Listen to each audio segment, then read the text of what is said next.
yang dipegang oleh Gus Samsudin Jadab, maka reaksinya seolah-olah Gus Samsudin dengan doa, wah meledak saudara-saudara. Ternyata meledak, ini lengkap sempurna. Perhatikan baik-baik tisu di tangan gua nggak mau nanti lu mikir jangan-jangan ada yang aneh di tangan gua. Perhatikan baik-baik, gua bakal fokus sama tisunya dan tisunya kebakar just like that, ya kan? Dan gua bakal ajarin kalian semua gimana cara ngelakuin trik sederhana ini. Mboten kula mboten pengen mendet sebenarnya, tapi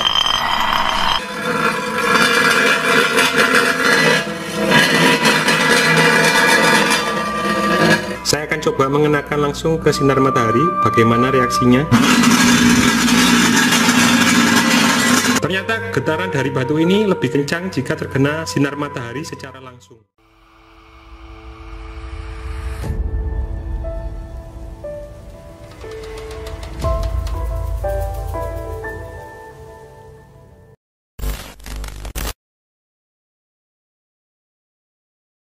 Assalamualaikum warahmatullahi wabarakatuh. Di video kali ini saya akan membahas dengan tema yang berbeda, di mana sebelumnya saya fokus untuk membahas berkaitan dengan investasi ataupun kritikan terhadap Yusuf Mansur. Supaya kalian tidak bosan ya, begitupun juga dengan saya, maka kali ini saya tertarik untuk membahas tentang perseteruan antara Marcel Radival dengan julukan sulap merah dengan Gus Samsudin Jadab, pemimpin Padepokan Nur Zat Sejati di Blitar, Jawa Timur. Nah, pesulap merah ini di channel YouTube-nya seringkali membongkar trik-trik ataupun ya sulap ataupun hipnotis yang disalahgunakan oleh oknum-oknum berjubah agama dengan tujuan membodohi masyarakat. Kali ini pesulap merah mendatangi Padepokan Gus Samsudin Jadab langsung untuk melakukan ya melakukan pembuktian terhadap kesaktiannya. Nah, alih-alih diterima kedatangannya, justru ya Marcel Radival ini mendapat penghadangan oleh pihak pengacara Mas Samsudin ya, juga warga setempat dan juga kadesnya. Nah, saat ini mereka itu terlibat saling sindir dan klarifikasi. Nah, ternyata teman-teman, jauh-jauh hari sebelum Marcel membongkar dugaan trik-trik yang digunakan oleh Samsudin ini, ya setahun yang lalu ada beberapa yang sudah terlebih dahulu mengetahui kejanggalan-kejanggalan pengobatan ataupun kesaktian Samsudin ini, teman-teman. Ya, dia adalah Mas Naja. Mas Naja ini mantan teman Gus Samsudin ya. Kemudian Tengku Iqbal Johad, Gumilar Nur Fidor dan juga santri jalanan ya. Nah, mari kita lihat bagaimana Gumilar Nur Firdaus membongkar trik-trik yang dilakukan oleh Samsudin. Allah Akbar, Allah Akbar, Allah Akbar. Tenan Hamid. Iki nggih watune nggih. Mboten toyo, mboten toyo.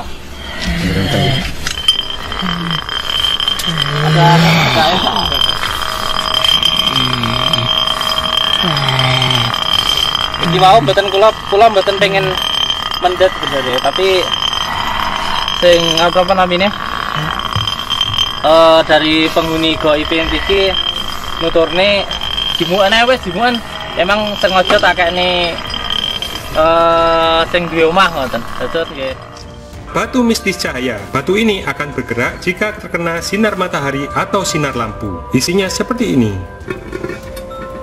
Tidak ada gerakan ya, saya akan memberi sinar senter. Nah, seperti itu cahayanya ya. Itu ya, langsung bergerak lagi.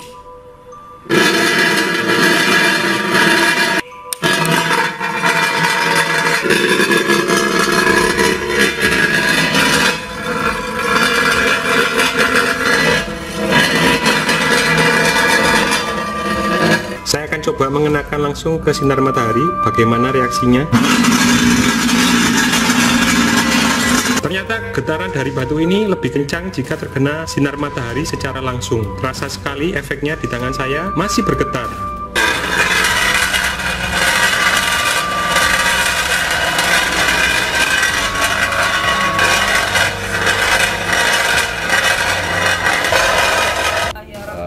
Dirasuki menjadi seorang mediator.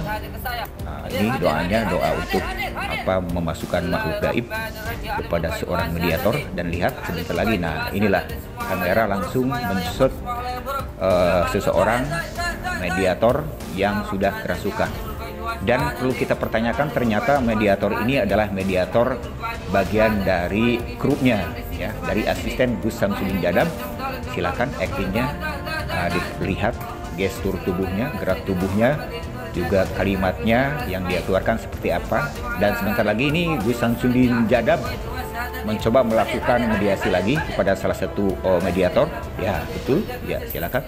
Ini makhluk gaibnya sudah dimasukkan ke salah satu mediator lagi yang sudah dipersiapkan oleh Gus Samsudin Jadab, bagian dari krunya. Dan sekarang 2 orang mediator kru dari Gus Samsudin Jadab sudah kerasukan.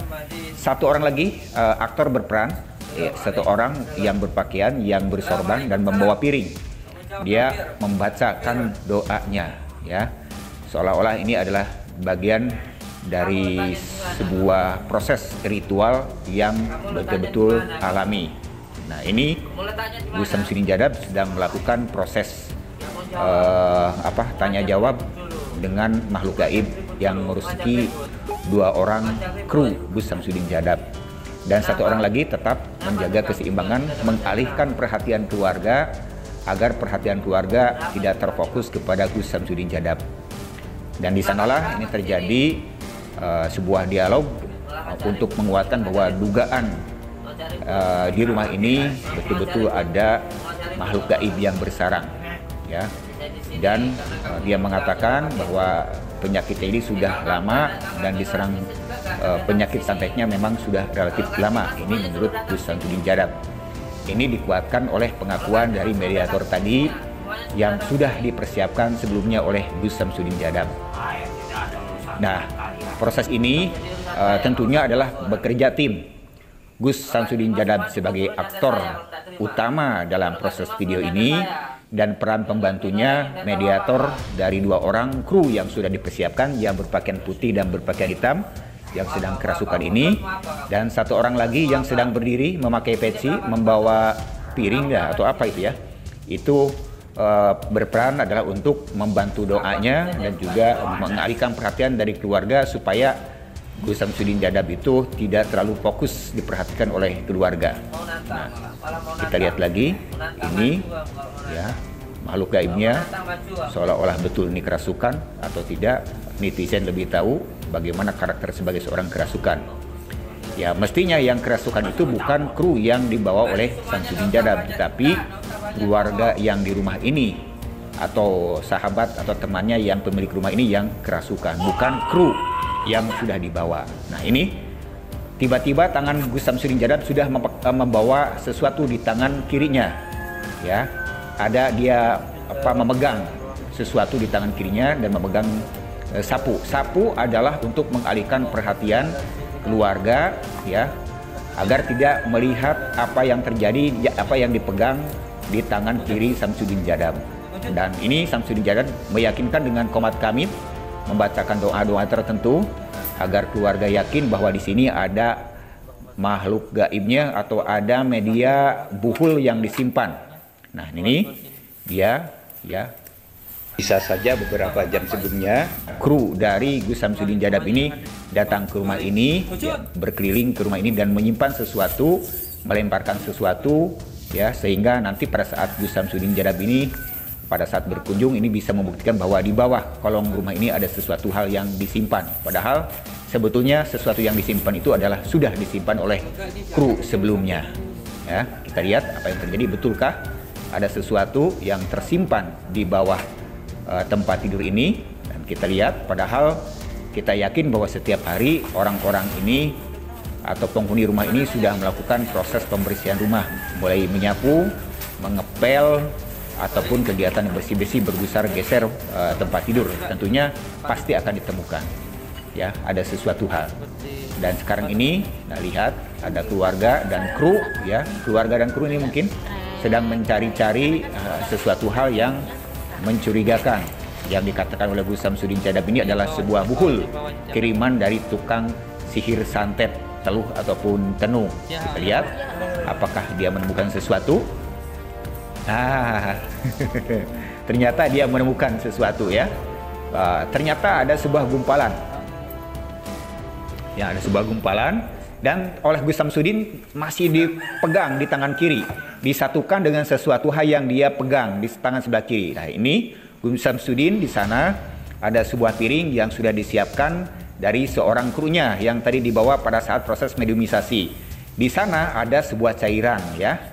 Ada sebuah cairan kimia dipersiapkan oleh petugas atau kru dari Gus Samsudin Jadab. Dan di sebelah kiri lihat di tangan Gus Samsudin Jadab, sejak awal pun dia sudah memegang sesuatu, itu PK ya. PK itu ya, sebuah serbuk PK. Nah, lihat sekarang apa yang terjadi, acting Gus Samsudin Jadab ini untuk meyakinkan keluarga. Nah, ini sapu ini adalah untuk mengalihkan perhatian agar tidak terfokus kepada tangan sebelah kiri Gus Samsudin Jadab. Nah, kertas yang sudah ditemukan di bawah kasur disatukan dengan gliserin permanganas kalsium yang sudah dia pegang sebelumnya. Nah, dan sebentar lagi akan dimasukkan ke piring ya, ke piring yang di depan Gus Samsudin Jadab. Di sana sudah disediakan cairan kimia. Ya, sudah disiapkan cairan kimia. Pada saat cairan kimia yang ada dalam piring ini disatukan dengan gliserin permanganas kalsium yang dipegang oleh Gus Samsudin Jadab, ini akan terjadi reaksi kimia, maka reaksinya akan timbul seperti ini ya.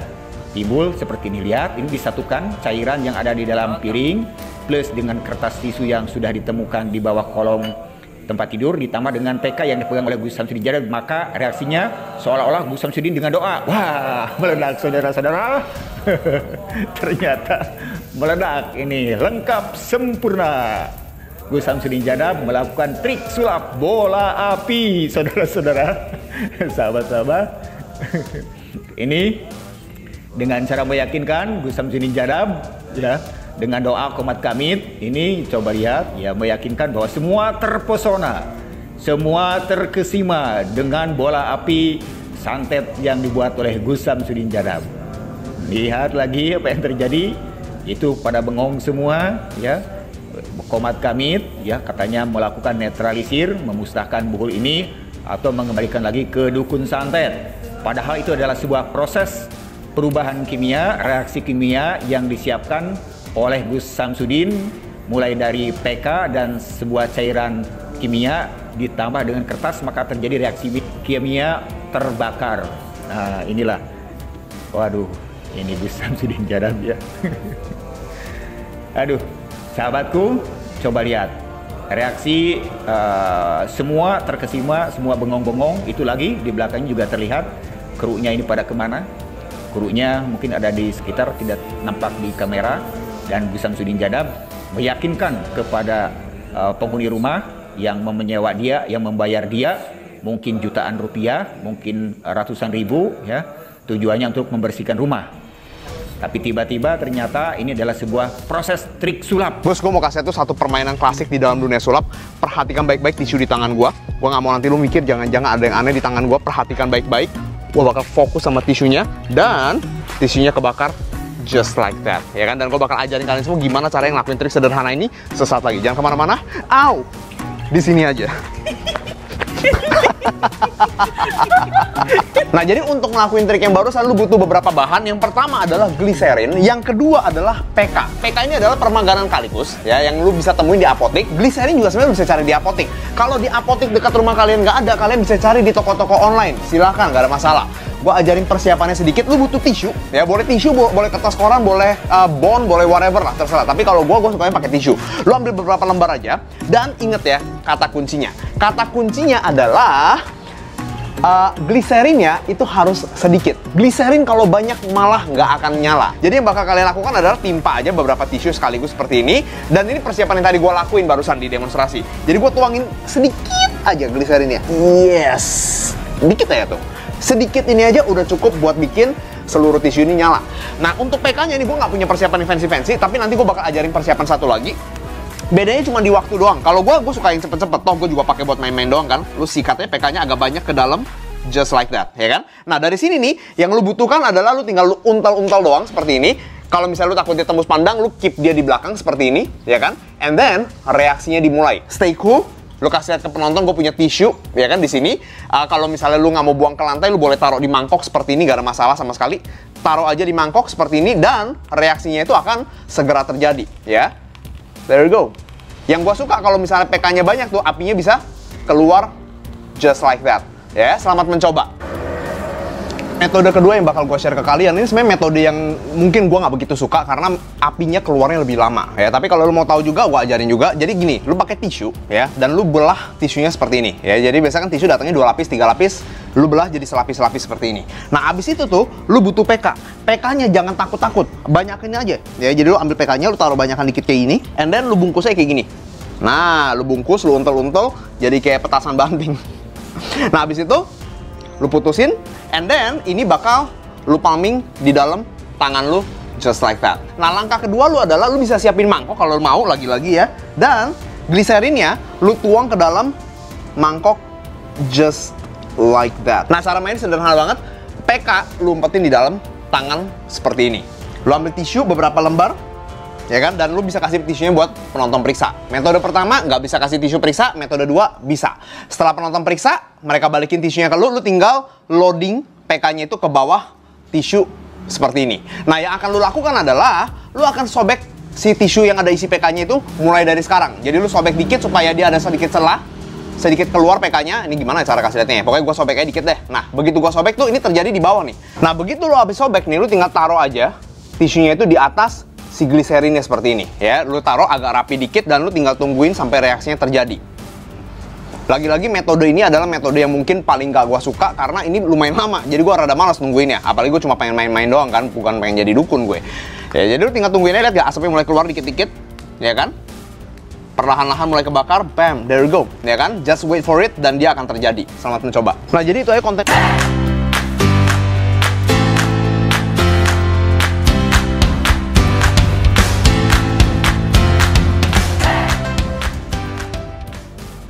Oke teman-teman, dari sini kita seharusnya bisa mengambil pelajaran untuk lebih berhati-hati tentunya agar kita tidak mudah dibodohi oleh oknum-oknum penipu ya, berjubah agama yang menggunakan tipu muslihat untuk mengelabui umat dengan tujuan untuk ya keuntungannya sendiri.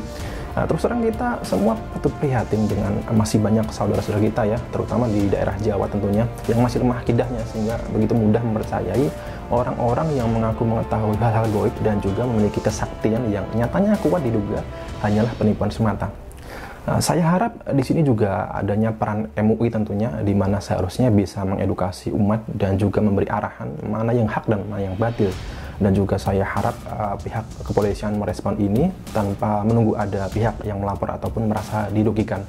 Masalahnya di sini adalah para korban tidak menyadari kalau dirinya adalah korban penipuan trik semata.